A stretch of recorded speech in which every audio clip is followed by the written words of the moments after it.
I'm just walking back from the gym now, and in this video I'm gonna give you my bikini competition prep update and let you know how I got on in my prep and in my 2 competitions and what's happening for me now. In the summer of this year, I competed in 2 competitions and I've had an absolutely fantastic result, and I've been absolutely blown away, not only with the results that I got in those competitions, but all the support I've had from you guys. So I'm standing here by all the trophies I've won in those 2 competitions. I couldn't be more delighted. The most recent competition, which was on July 4th, and that was Miami Pro, I got a first, 2 second places and a 3rd place, and I also got a pro card where I actually won the pro section. So I'm really happy with what I've achieved so far this year, and I'm so grateful to you guys for all the support that you have given me on this competition journey. It means a lot to me, and I can't tell you how many comments and messages of support I've had. So that has been amazing. And coming up, I'm going to talk about what's happened since I've competed in those competitions and why I've decided to quit this year.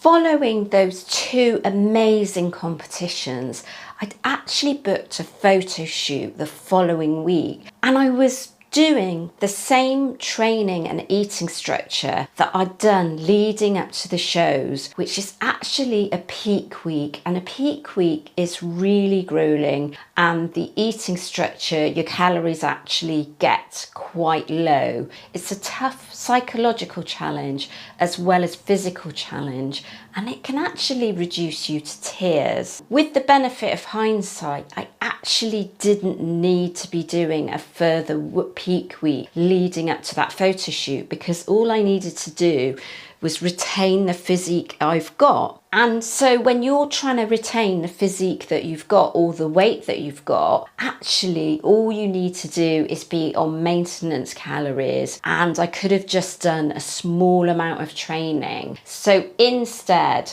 I did that really grueling peak week, and what happened 2 days before my photo shoot is I became sick. The reason for that was because in essence I was basically overtraining for 3 weeks, and it was too much for my body, and my immune system took a nosedive. Luckily I tested for COVID, I didn't have COVID, and then the following week I went out on vacation, having it recovered a little bit, but not fully. I went to Croatia. It was actually a music festival, but that's the way that I like to relax. And unfortunately, after a week of spending time in Croatia, I then got sick again. And this time it was with COVID for quite a number of weeks now, because I'm still recovering. I actually caught it 3 weeks ago and I'm still recovering now. I'm not 100%.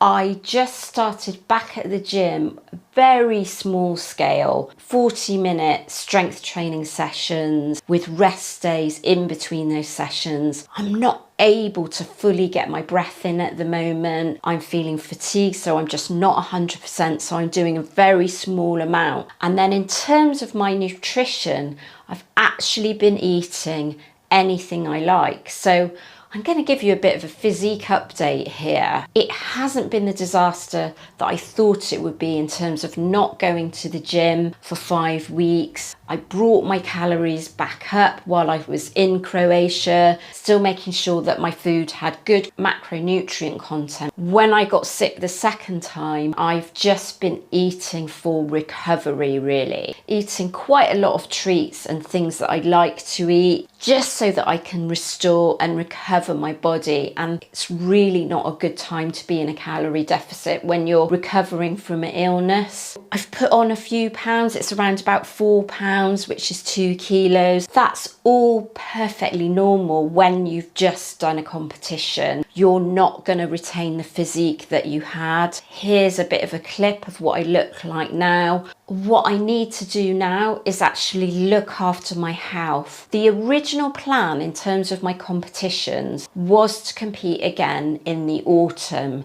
I was planning to do an NPC show, which is IFBB League. It is a higher level, it's the highest level, it's internationally recognised, but I realised that my body is just so run down that I need to take care of my health first. I have put that on hold this year. I may compete again next year. I'm just going to wait and see what I feel like. It's a big commitment. It takes over your whole life. It's a big financial commitment as well. It's very expensive sport. You need to be 100% sure that it's really what you want to do. It's such a commitment in terms of the training, in terms of the eating, that if you're not 100% positive, then you're just not going to be successful. So I won't decide until next year if it's a route that I want to go down again. I know some of you watching will want to compete, and please don't let this put you off, because, you know,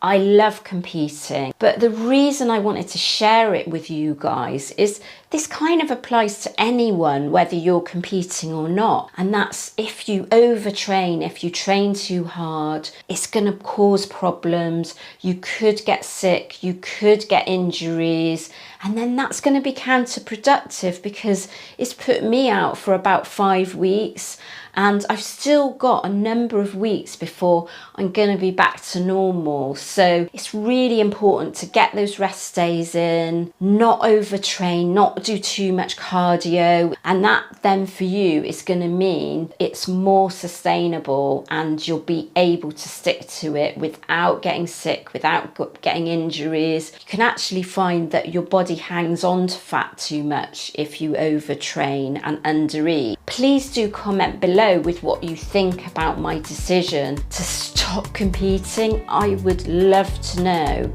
And I'm going to put a playlist up here of my competition prep, including the peak week and including how I got on in my first competition.